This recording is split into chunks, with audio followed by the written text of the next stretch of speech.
Hello, good morning, and welcome to our class. My name is Ketut. I'm staying in college at SDKIP Agama Hindu Singaraja, majoring English Education third semester. So, in this video, I would like to tell you that how important of understanding student characteristic and development stage.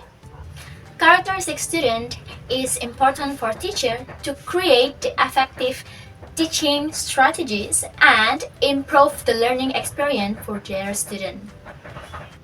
So the main characteristic, there are three aspects. Number one is cognitive, number two is biologist, number three is social emotional. So cognitive aspect is aspect that more complexly, as well as the ability to reason and how to solve the problem. Biologist aspect, there are two: physical development and motoric development. Physical development is how to change in the body, such as height, weight, and body proportion. Motoric development, there are two: fine motoric and gross motoric. Motoric halus dan motoric kasar. Fine motoric or motoric halus, it's mean the ability to use or involve the using tools for self-expression and exploration. The example is while we use pencil and playing with dolls. And number two is gross motoric, motor kasar. Gross motoric is involved the body's ability to coordinate its limbs, such as maintaining balance, agility, and flexibility. And the last is social emotion. This is change the emotional, individual, ourselves, and others. Next is development stage. Development stage, I use the Piaget theory. So there have four development stage. Number one is sensory motor. Is for 1 until 2 years old. And next is pro-operational, 2 under 70 years old. And operational concrete is 7 until 11 years old. And last is operational formal, is 11 up. In sensory motor, 1 until 2 years old, that is we develop to experience and movement our five senses. That our brain is way to see, hear, smell, taste, and touch as well as possible.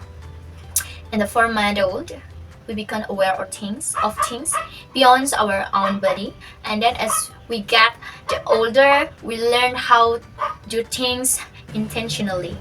In sensory motor, that is curious about everything, like smell the flower, taste the food, listen to the sounds, or talk to the strangers. So the explore is we can move, learn to sit, crawl, stand, walk, even to run. Next is pre-operational, 2 until 7 years old. So mainly categorized for symbolic function and intuitive thought. A love of fantasies and live object are alive in this pre-operational, as we are not able to apply the specific cognitive operations. In this pre-operational is learn how to speak and understand the word, image, and gesture that are symbols for something else. Next is operational concrete, 7 until 11 years old.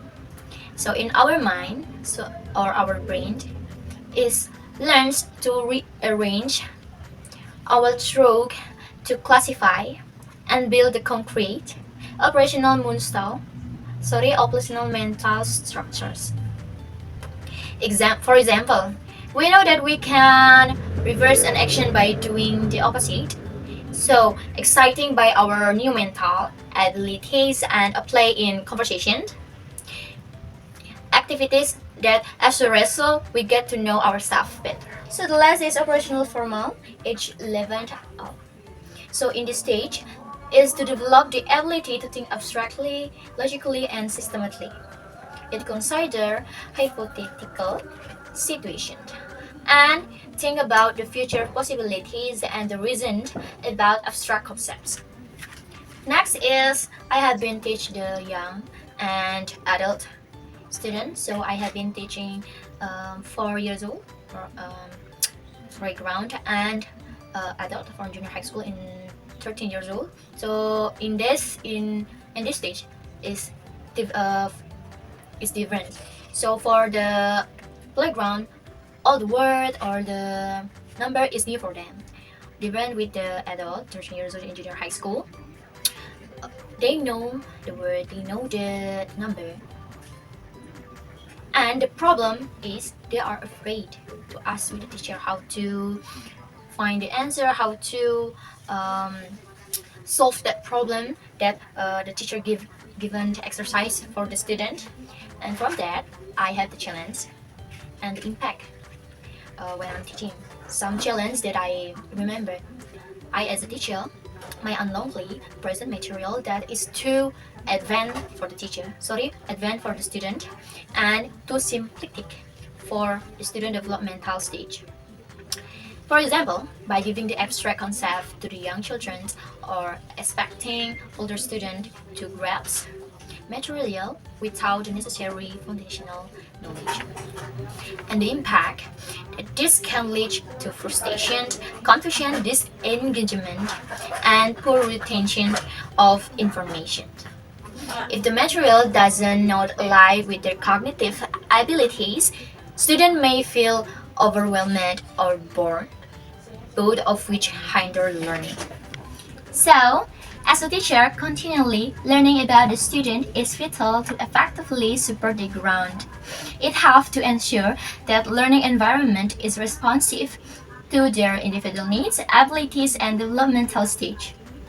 In conclusion, when the teacher continually learned about and respect on the student developmental stage, they can foster environment that promote the cognitive, emotional, and social grounds. This not only enhance the student academic performance, but also prepare them for lifelong learning. Okay, there is our video about the importance to understand the student characteristic and development stage. Thank you. Bye bye.